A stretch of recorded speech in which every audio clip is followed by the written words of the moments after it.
आराम से आराम से।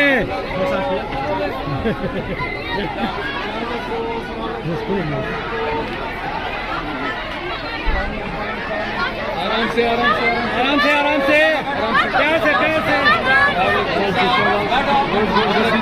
बैठो बैठो बैठो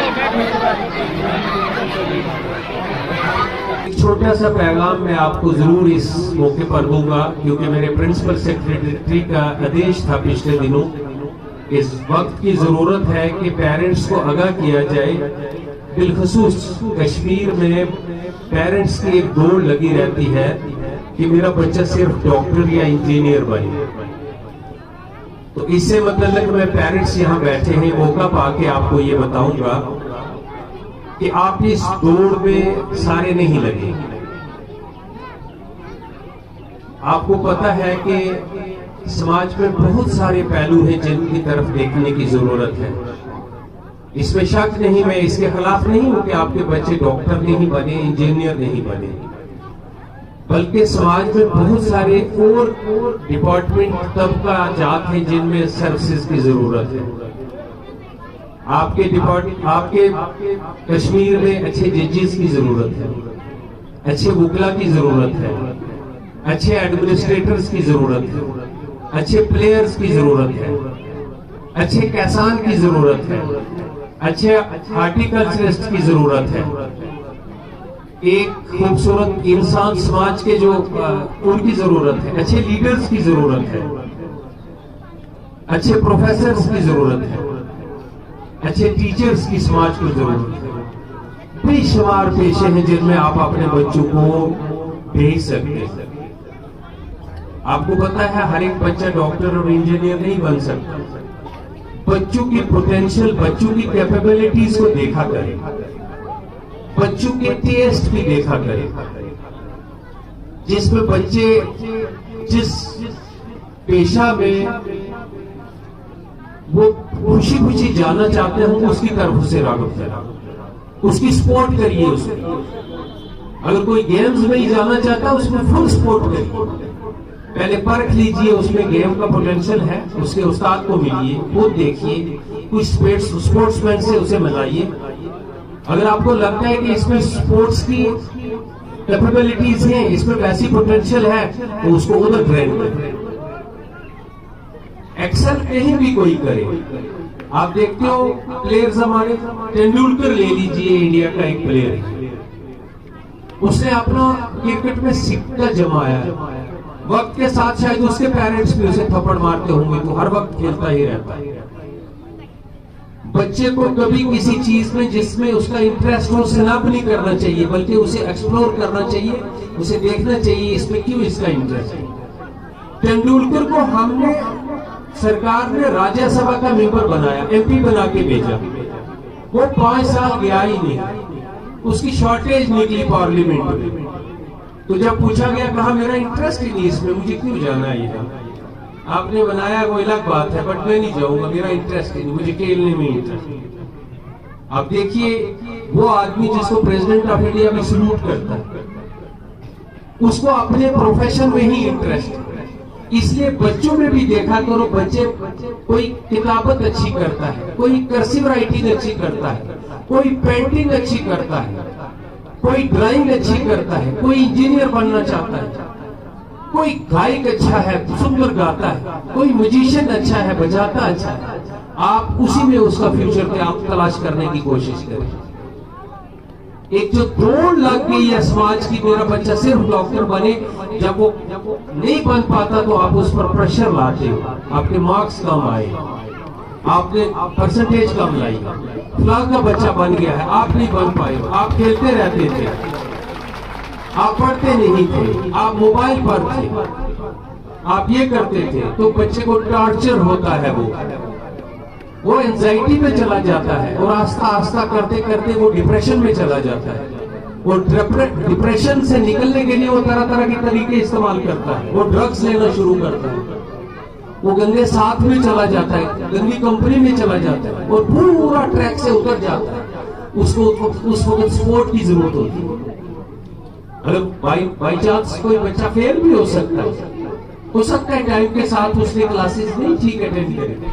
आप उसको जो तानाज़दी करते हो, जो टांट करते हो, जो तरह तरह के उसके साथ फिर उस टाइप का जो है बोली बोलते हो, उससे वो दूसरा रास्ता अख्तियार करता है। जरूरत होती है उस वक्त उसको सपोर्ट की, नो इशू बेटा, फिर क्या हो, नंबर ही सारी चीज नहीं होती। वह मौका रह गया, परसेंटेज कम आई, करो मेहनत पे, मैं साथ हूं, हम सारे साथ हैं तेरे, तब बच्चा जो है कहीं समझ सकता है। वो बड़ी टीन एज, बड़ी सेंसिटिव एज होती है, उस वक्त बच्चे को सपोर्ट की जरूरत होती है। तरह तरह के मेंटल उस पर प्रेशर होते हैं, इमोशनली उस वक्त बच्चे को जो है वो डिस्ट्रेस नहीं करना चाहिए। इसलिए मैं कहता हूं सारे बच्चे डॉक्टर नहीं बन सकते, सारे इंजीनियर नहीं बन सकते, सारे आईएएस नहीं कर सकते, सारे केएस नहीं कर सकते, और सारे डॉक्टरों की हमें जरूरत है क्या? बाकी प्रोफेशन कौन करेगा? हमारे बागात कौन देखेगा? हमारी एग्रीकल्चर कौन करेगा? हमारी हार्टिकल्चर कौन करेगा? एनिमल हस्बेंड्री कौन करेगा? हमारे क्राफ्ट कौन, हमारी एडमिनिस्ट्रेशन कौन देखेगा? हमारी जुडिशरी में सर्विसेज कौन करेगा? हमारे मुगला काल के अच्छे कहां से आएंगे? हमारी यूनिवर्सिटी में प्रोफेसर कहां से आएंगे? हमारे स्कूलों में उस्ताद इकराम कहां से आएंगे? सारे पेशे अच्छे हैं, एक से बढ़ के एक पेशा है। जरूरत है उसमें दिल लगाने की, मेहनत करने की, एक्सेल करने की। इसलिए अगर कोई बच्चा कहो तो सुना करो, सुन के आपको क्या लगता है काउंसलिंग में डाला करो। और स्कूल में खास करके कुछ उस्तादियां और कुछ उस्ताद, चेयरमैन साहब, स्पेशल काउंसलिंग सेलिंग होना चाहिए। और बच्चे में जो कला देखो, टीचर एक बड़ा साइकोलॉजिस्ट होता है, वो बच्चे को देख के ही परख लेता है इसमें ये जो है ट्रेड्स, पर्सनालिटी के 100,000 ट्रेड्स होते हैं। जो ट्रेड्स पर्सनालिटी के एलिवेटेड नजर आए, ज्यादा अच्छे नजर आए, वो पेरेंट्स को बुला के कहना चाहिए ये 2-3 अच्छे एस्पेक्ट थे इसमें। मुझे लगता है अगर आप इसको एक अच्छा कल का वकील बनाओगे, बहुत अच्छा बनेगा। अगर इसको आप प्रोफेसर के लिए तालीम दोगे, कल का ये अच्छा टीचर बनेगा, अच्छा प्रोफेसर बनेगा। ये अगर आप पेंटिंग में इसको ले जाओगे, बहुत बढ़िया पेंटर है कल का। ये एथलीट है, कल की पीटी उषा बनेगी ये लड़की जो। ये कल का आर्मी का एक बड़ा ऑफिसर बन सकता है, ये बड़ा डिसिप्लिन रहता है और इसका टेस्ट देखा है मैंने आर्मी ऑफिसर बनने। ये कल का पायलट बन सकता है। आप देखते हो जब कहीं बहुत सारी चीजें लिखी होती है तो वहां हमें जनरल नॉलेज में आता है first chief of army staff कौन है, आज का चीफ ऑफ आर्मी स्टाफ कौन है। कभी आपने देखा है कोई पूछता है इधर डॉक्टर फर्स्ट कौन था, न्यूरोलॉजी फर्स्ट कौन था? बहुत सारे फील्ड हो रहे, हमारा माइंडसेट बन गया है डॉक्टर ही है सारा कुछ। बहुत अच्छा पेशा है डॉक्टर और टीचर, नॉर्मल पेशा नहीं है, लेकिन कितने लोगों को हम इसमें धकेल देंगे। अच्छे डॉक्टर भी चाहिए, बाकी प्रोफेशन में भी लोग चाहिए, और बच्चों में जो चीज पोटेंशियल है उसी में जाने देना चाहिए। ये खास बात आज की थी जो मैंने आपको पैगाम दिया।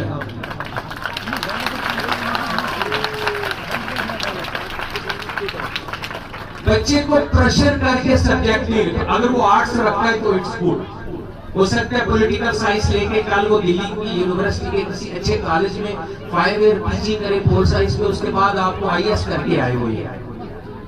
आप कहती हो नहीं ये नालायक है, ये पोल साइंस के रखना है, इस सब्जेक्ट की कोई स्कोप ही नहीं। हर सब्जेक्ट की स्कोप। चार्टर्ड अकाउंटेंट अच्छे चाहिए हमें, बहुत बड़ी पोस्ट है चार्टर्ड अकाउंटेंट। सिर्फ एक भेड़ चाल है, मैं अक्सर कहता हूं आप उसको अदरवाइज नहीं लेंगे। कश्मीर में कहते हैं एक बच्चा पत्थर फेंकता है तो सारे ही पत्थर फेंकते। एक बच्चा अभी ड्रामा करेगा, सारे ही कल ड्रामा करेगा। एक बच्चा गाएगा, कल सारे ही गाना शुरू करेंगे। तो थोड़ी सी भेड़ चाल है जिसे कहते हैं, भेड़ चाल आप समझे। तो मुझे समझ आया ऐसा क्यों है कश्मीर में। मैंने ये देखा है कि भेड़ का मीट पसंद करते हैं कश्मीर, है ना, करते हैं ना, बकरी का मीट नहीं खाते। मैं जम्मू से हूँ, आप बकरी का मीट पसंद करते हैं, कश्मीरी भेड़ का मीट पसंद करते हैं। शायद उसकी और वजह भी है, पानी का इशू भी है। तो मैं कहता हूँ ग़िज़ा का असर होता है आदमी पर। तो अगर एक कोई फैसला भेड़ ले लेती है तो सारी वही लेती है। इसीलिए शायद हम डॉक्टरी के पीछे भी इसीलिए पड़े हैं कि सारे डॉक्टर बने। ऐसा नहीं है, सब प्रोफेशन बच्चों के लिए।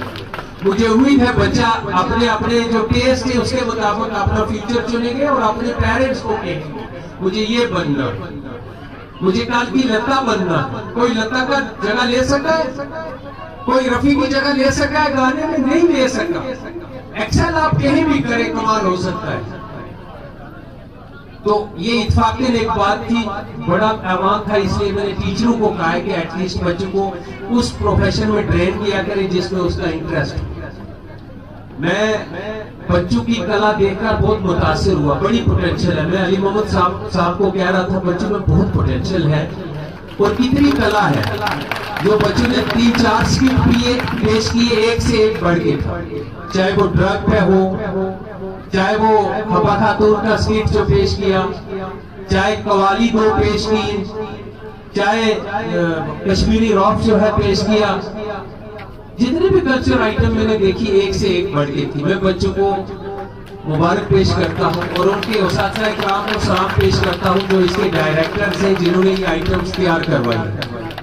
बहुत अच्छे मैसेज जो समाज में ईवल्स हैं उनको मिटाने के लिए, उनको दूर करने के लिए उन्होंने अपना एलिवेटेड मैसेज जो है दिया। मैं बहुत ही मुतासर हुआ और खुश हुआ। मुझे उम्मीद है ये स्कूल आगे तरक्की करेगा और बिलखुसूस हम आज के इस मौका पर एक खूबसूरत टीचर अब्दुल समद ऋषि साहब का नाम लिया। उन्हें इस मौका पर हम जो है खराज अकीदत पेश करते हैं। अल्लाह उनकी मग़फ़िरत फरमाए, उनके दर्जात बुलंद करे। उनका बेटा यहाँ अवार्ड ले रहा था, मैं उसे मुबारक पेश करता हूँ, वो यहाँ आए और वो इस इंस्टीट्यूशन से जुड़े हुए हैं। ऐसे ही अच्छे टीचरों का नाम जो है एलिवेटेड जगह पर कितनी खूबसूरत तस्वीर के साथ वो बैनर लगा के बैठे।